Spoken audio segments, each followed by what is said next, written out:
오늘은 엘리사의 하나님 이런 제목으로 엘리사의 하나님에 대해서 살펴보고 그 하나님 오늘 우리 삶 가운데 어떻게 은혜를 베푸시는지 나눠보기 원합니다. 엘리야의 뒤를 이어서 엘리사가 활동하던 시대는 이제 아합 왕가가 다스리던 시기의 이 말기로 아합 왕가는 오므리, 또 아합, 아하시야, 여호람 이 네 명이 다스리던 시기를 아합 왕가, 오므리 왕조 이렇게 이야기합니다. 그런데 엘리사가 활동하던 시기는 이 아합 왕가의 끝자락, 거의 아합 왕가가 망할 때쯤에 이때에 이제 이 엘리사가 활동을 합니다. 그런데 이때는 아합에 의해서 온 이스라엘이 바알을 숭배하고 하나님으로부터 아주 멀리 떠나 있던 아주 어둡고 악한 그런 시대였습니다. 비록 아합은 죽었지만 그의 악한 영향력이 남아서 여전히 아주 패역한 시대였습니다. 패역한 아합 왕의 시대에는 엘리야 선지자가 하나님의 진노와 심판을 대행하는 사역을 했습니다. 아합 왕이 어떤 왕이냐면은 성경을 통해 보면 하나님을 경노케 한 왕이다라고 말해요. 이스라엘 역사에 등장하는 수많은 왕들 중에서 하나님을 아주 경노하게 만들었던 왕이 바로 이 아합 왕입니다. 그러니까 그만큼 영적으로 아주 어둡고 아주 침체된 그런 아주 극악했던 시대가 아합 왕이 살았던 시대입니다. 그때 활동하던 선지자 여러분들이 잘 아는 엘리야입니다. 엘리야는 그래서 하나님의 진노와 하나님의 심판을 대행하는 그런 사역을 행해야 했었습니다. 그래서 아합에게 아주 강하게 경고의 말씀을 선포한다든지 아니면 3년 반 동안 비가 내리지 않게 한다든지 아니면 갈멜산에서 바알의 선지자들과 대결을 벌인다든지 매우 전투적이고 아주 공격적인 사역이 대부분이었습니다. 엘리야의 사역은 주로 이렇게 전투적이고 공격적인 사역이었습니다. 그런데 엘리야의 뒤를 이은 엘리사는 엘리야와는 전혀 다른 방향성을 가진 사역이었습니다. 이 엘리사는 엘리야의 뒤를 이은 엘리사의 사역은 이렇게 패역한 시대, 아합 왕에 의해서 아주 시대가 악해지고 더러워진 이런 패역한 시대에 고통받으며 사는 불쌍한 백성들을 긍휼히 여기시는 하나님의 은혜를 나타내는 사역이 엘리사 사역의 주된 사역이었다라는 것입니다. 엘리야가 공격적이고 전투적이라면 엘리사는 치료하고 치유하는 그런 사역이 주된 사역이었습니다. 엘리사는 여러분들이 잘 아는 것처럼 엘리야를 마지막까지 따라다니면서 엘리야가 승천하는 모습을 보기 전에 엘리야에게 중요한 것을 한 가지 구하죠. 엘리사가 계속 엘리야를 따라오니까 엘리야가 엘리사에게 너는 내게 구하라. 그럼 내가 너에게 네가 구하는 것을 주겠다라고 말했을 때 이 엘리사는 성령의 역사하는 능력에 갑절을 달라고 말합니다. yen전 개역 성경에는 갑절의 영감을 달라고 그렇게 말합니다. 엘리사는 갑절의 영감을 받은 선지자였습니다. 성령의 능력을 갑절로 받은 선지자였으므로 하나님은 불쌍한 백성들을 돌보시는 일에 갑절로 더 관심이 있으시다라는 것입니다. 엘리야의 사역이 전투적이고 공격적이었다는 거예요. 그 시대에 패역하고 그 시대의 죄악들에 대해서 낱낱이 파헤치고 그것을 경고하는 사역이었다면 엘리사의 사역은 그와는 정반대의 사역이었다라고 말씀을 드렸어요. 그런데 엘리사는 엘리야보다 갑절의 영감을 받았다라는 말은 다시 말하면 무엇이에요?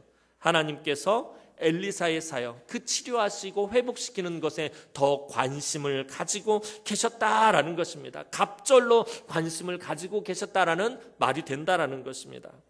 예전에는 이 말씀을 묵상하면서 엘리사는 왜 갑절의 영감을 구했을까? 왜 성령의 역사하시는 능력을 갑절로 구했을까? 그것이 매우 궁금했었습니다. 그런데 말씀을 쭉 묵상하다 보니까 하나님의 주된 관심과 사역의 은혜와 긍휼을 베푸는 것이기 때문이었습니다. 그것을 엘리사가 안 것입니다. 엘리야의 시대 때는 그렇게 사역을 할 수밖에 없었습니다. 그러나 그 시대로 인해서 고통당하고 어려움을 겪는 백성들을 바라본 엘리사는 엘리야에게 갑절의 영감을 구할 수밖에 없었습니다.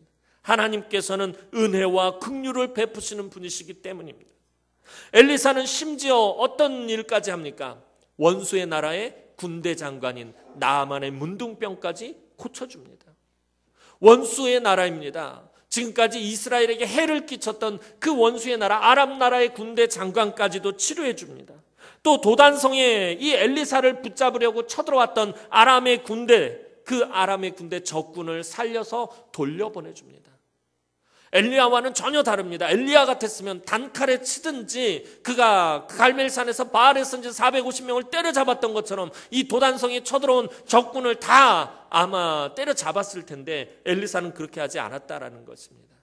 고쳐주고 살려서 돌려보냈다라는 것입니다.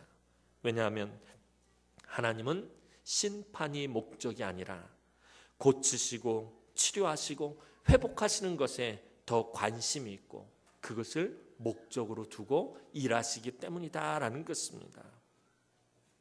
이제 그렇다고 당시에 엘리야와 엘리사 선지자만 이 북쪽 이스라엘에서 활동했던 것은 아닙니다. 알아주는 사람도 없이 또 빛도 없이 이름도 없이 헌신했던 수많은 이름 없는 선지자들도 있었습니다. 이름 없이 헌신했던 수많은 선지자들이 이 북쪽 이스라엘에 있었다라는 거예요. 우리가 생각할 때는 엘리야와 엘리사 두 사람만 활동한 것 같은데 사실 그렇지가 않습니다. 그 외에도 이름 없이 사역하고 이름 없이 헌신하고 이름 없이 충성한 선지자들이 많이 있었습니다. 오늘 본문에 등장하는 불쌍한 여인이 바로 그 이름 없는 선지자의 아내였습니다. 하나님을 경외하며 선지자의 사역을 충실히 감당하던 남편은 이제 죽었고 남은 것이라고는 두 아이와 큰 빚분이었던 한 여인이 이제 엘리사를 찾아오게 됩니다.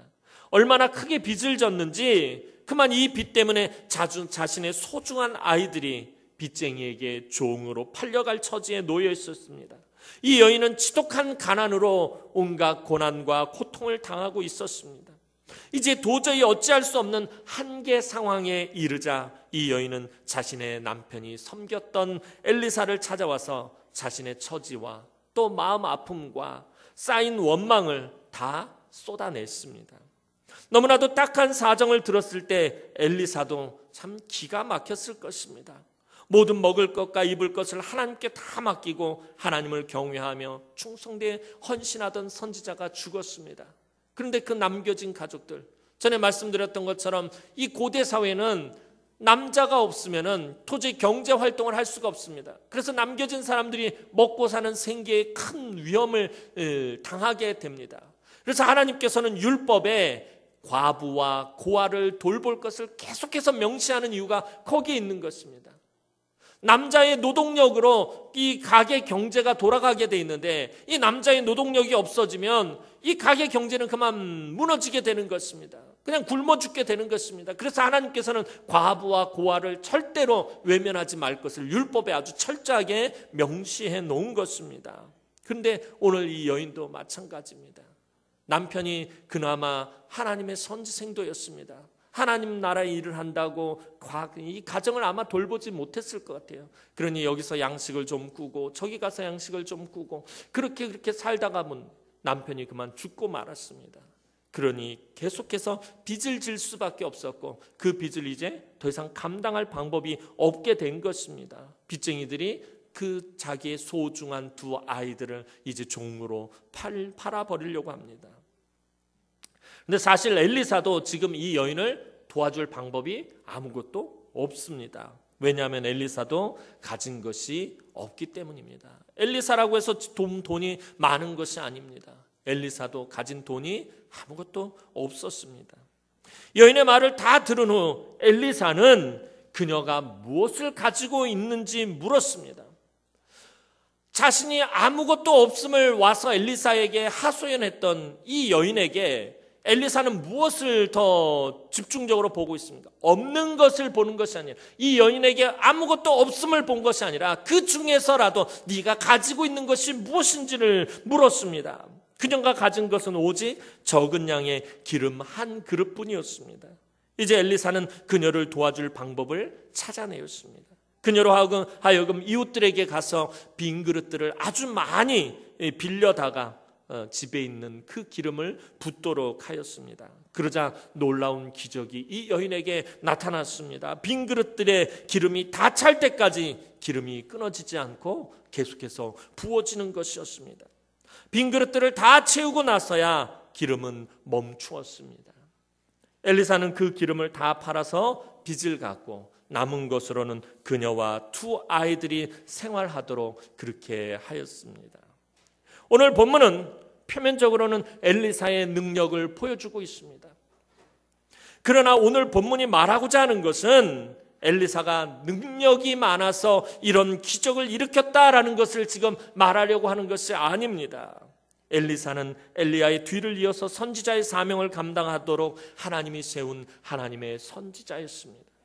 엘리사는 엘리야에게 성령의 역사를 갑절이나 구하고 그것을 받은 능력의 선지자였습니다. 그런데 엘리사의 능력의 사역을 집중적으로 기록한 4장에서 8장까지의 내용 중에 엘리사라는 이름 대신 하나님의 사람이라는 표현을 아주 많이 사용하는 것을 보게 됩니다. 엘리사의 사역이 집중적으로 기록된 게 열왕기하 4장에서 4장, 5장, 6장, 7장, 8장 이렇게 되는데 여기까지 등장할 때 엘리사라는 이름보다는 하나님의 사람이라는 이 표현을 더 많이 기록하고 있다는 것입니다. 이것은 열왕기서의 이 기록자가 의도적으로 지금 이렇게 기록하고 있는 것입니다. 즉 하나님께서 엘리사를 통해서 일하셨다라는 것을 강조하고 있는 것입니다. 오늘 본문의 불쌍한 여인의 하소연을 엘리사가 들었지만 사실은 누가 들은 것입니까? 엘리사가 들었지만 하나님이 들은 것입니다. 오늘 이 여인의 하소연을 듣고서는 이 여인을 엘리사가 불쌍히 여겼지만 사실은 누가 불쌍히 여긴 것입니까? 하나님께서 불쌍히 여기신 것입니다. 이 여인의 눈물의 그 하소연을 하나님께서 들으셨고 하나님께서 이 여인을 너무나도 불쌍하게 여기셨습니다. 오늘 본문의 기록자는 사실 그 무명의 선지자가 왜 죽었는지, 그리고 그가 왜 빚을 지게 되었는지, 왜 또 엘리사는 하고 많은 방법 중에 기름으로 그녀를 도왔는지에 대해서는 아무런 관심이 없습니다. 단지 능력의 하나님께서 이 불쌍한 여인을 긍휼히 여기셨고 이 여인을 불쌍히 여기셨고 그녀를 도와주기를 원하셨고 결국 그녀를 고통의 상황에서 건져주셨다라는 것만을 강조하고 있을 뿐입니다. 그렇다고 오늘 본문이 아주 오래전에 하나님께서 불쌍한 한 여인을 도우셨다라는 것만을 말하는 것은 아닙니다. 오늘도 하나님은 그때와 동일하신 하나님이시라는 것입니다. 수천 년 전에 고대 사회에서 이 불쌍한 여인을 도우셨던 하나님과 오늘 우리가 살아가면서 믿는 그 하나님은 별개의 하나님도 아니고 다른 하나님도 아니고 동일한 하나님이시다라는 것입니다. 오늘 엘리사를 통해 일하신 엘리사의 하나님은 당신을 경외하는 백성에게 은혜와 긍휼을 베푸시는 하나님입니다. 하나님은 당신의 백성을 구원하시는데 오직 영적인 일에만 관심이 있는 것이 아니라 하나님은 당신의 백성들의 삶의 소소한 모든 부분까지도 관심을 가지고 돌보시는 분이시다라는 것입니다. 하나님 영적인 일에만 관심이 있는 분 아니에요.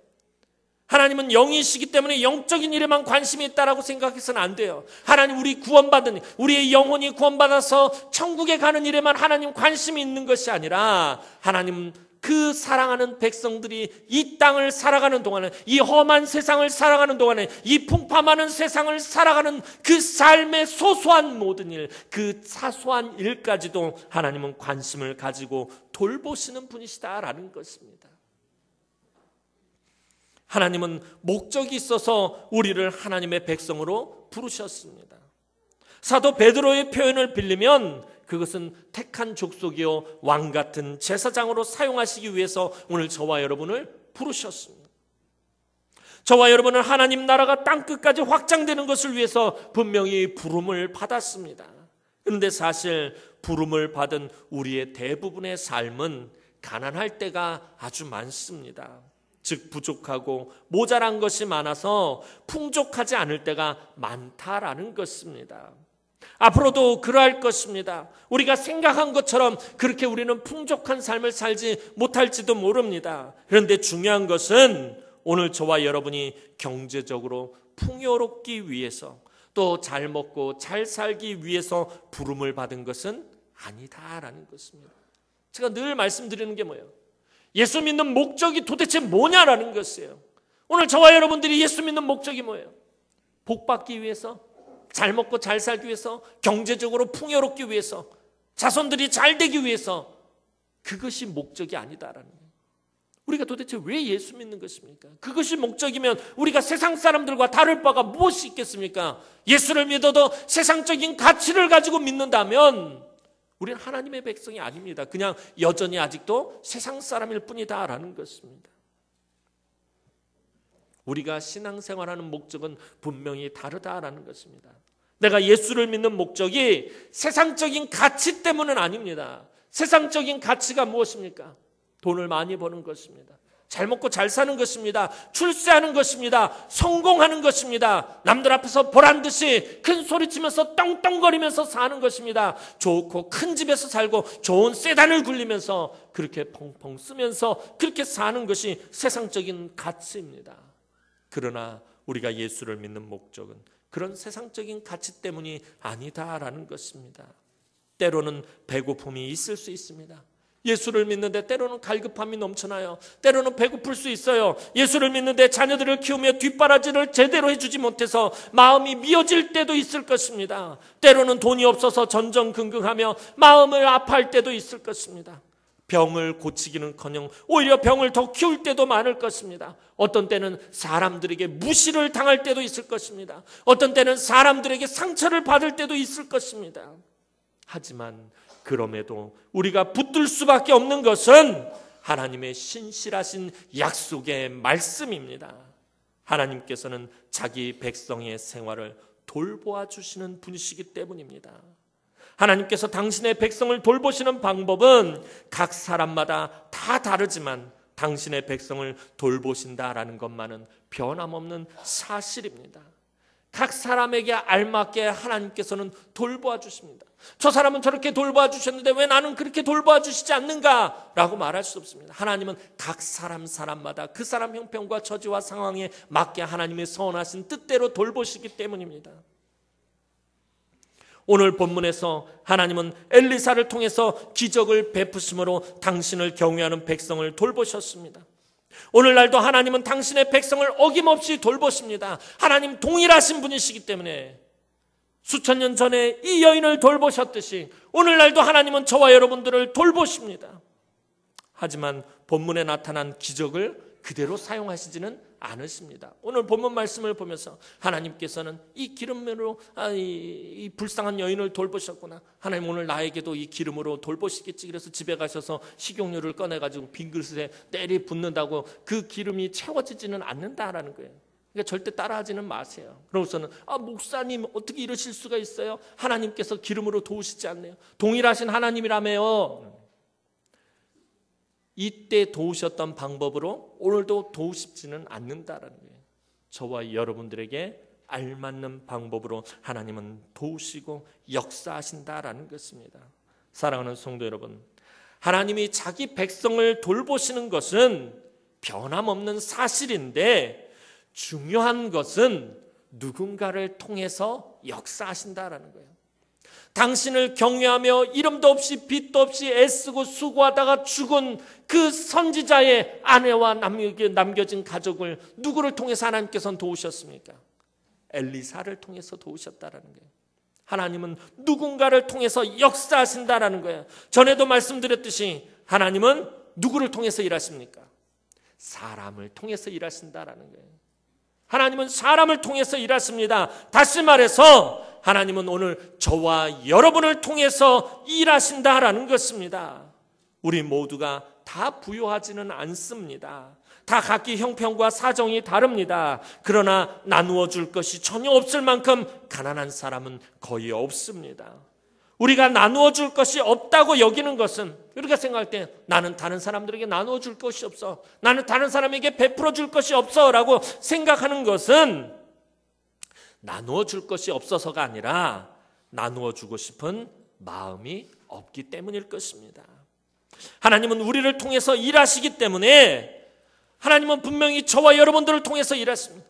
저와 여러분들을 통해서 일하시기 때문에 우리가 어려움과 슬픔과 고통 가운데 있는 교우들에게 관심을 갖지 않으면, 우리 교회 안에서 뿐만이 아니라 우리 주변을 돌아보면서 우리 교회가 앞으로도 구제를 더 많이 해야 되고 주변에 가난한 사람들을 돌봐야 되고 이 근처에 있는 많은 영혼들을 우리가 돌봐야 되는데, 근데 우리가 그런 어려움과 슬픔과 고통 가운데 있는 사람들에게 관심을 갖지 않으면 그것은 하나님을, 당신의 백성을 돌보시지 않는 하나님으로 만드는 것이 된다는 것입니다. 저와 여러분들이 일단은 우리 교회 안에서 슬픔을 당한 성도들, 아픔을 당한 성도들, 고난 가운데 있는 성도들에게 관심을 갖지 않으면 그게 어떤 일이 되는 거예요? 하나님은 사람을 통해서 일하시기 때문에, 저와 여러분들을 통해서 일하시기 때문에 저와 여러분들이 그러한 것들에 관심을 갖지 않는다면 하나님은 당신의 백성을 돌보시지 않는 하나님으로 우리가 만드는 것이 된다라는 것입니다. 엘리사의 하나님은 고난 가운데 있는 여인을 엘리사를 통해서 분명히 돌보셨습니다. 엘리사가 돈이 많아서 그녀에게 도움을 준 것입니까? 엘리사도 돈이 없었어요. 엘리사도 가진 것이 없었어요. 엘리사도 아무것도 없었지만 하나님은 엘리사를 통해서 일하셨다는 거예요. 엘리사가 능력이 있어서 그를 도운 것이 아니에요. 하나님은 엘리사를 통해서 일하셨을 뿐이다라는 것입니다. 오늘도 마찬가지입니다. 저와 여러분들을 통해서 일하시기 원하십니다. 우리가 가진 것이 없어도 하나님은 저와 여러분들을 통해서 일하시기 원하신다라는 것입니다. 그런데 우리는 엘리사가 되려고 하지 않고 늘 이 여인의 모습으로만 하나님 앞에 나올 때가 너무나도 많다라는 것입니다. 물론 우리의 형편이 이 여인과 같을 때도 있습니다. 그때는 이 여인처럼 하나님을 찾아야 합니다. 하지만 우리 주변의 슬픔의 소리, 아픔의 소리, 고통의 소리를 들었을 때는 하나님의 은혜의 도구로 쓰임을 받아야 한다라는 것입니다. 오늘 나의 하나님이 엘리사의 하나님과 동일해야 합니다. 오늘 여러분의 하나님은 어떤 하나님입니까? 오늘 엘리사의 하나님과 분명히 동일한 하나님이어야 한다라는 것입니다. 오늘 하나님은 우리의 작은 관심과 우리의 작은 사랑을 통해서 많은 빈 영혼들을 채우시기를 하나님 원하십니다.